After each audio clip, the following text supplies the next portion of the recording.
Cream cheese तुम्ही घरीच एकदम सोप्या पद्धतीने बनवू शकता. 1.5 लिटर फॅट मिल्क घ्यायचं आणि ते चांगलं गरम करून घ्यायचं. नंतर त्यामध्ये थोडं थोडं विनेगर टाकून मिक्स करून घ्यायचं. असं हे 10 मिनटं आपण झाकून ठेवायचं आहे. त्यानंतर एक पातेलं घ्यायचं, त्यावर गाळणी ठेवून स्वच्छ असा कपडा ठेवायचा. फाटलेलं दूध हे गाळून घ्यायचं. 2 ते 3 वेळा स्वच्छ असं पाण्याने धुवून घ्यायचं.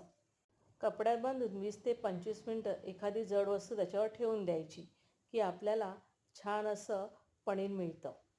नंतर ते पनीर मिक्सरमध्ये टाकून त्यात बटर, फ्रेश क्रीम आणि मीठ टाकून ग्राइंड करून घ्यायचं. हे बटर मी घरी बनवलेलं आहे. त्याची लिंक डिस्क्रिप्शन बॉक्समध्ये दिलेली आहे. हे ग्राइंड करताना गाळून घेतलेलं पाणी 3 ते 4 चमचे टाकून घ्यायचं की मस्तपैकी क्रीम टेक्स्चरचं क्रीम चीज रेडी होतं. तर तुम्ही पण नक्की घरी ट्राय करा रेसिपी.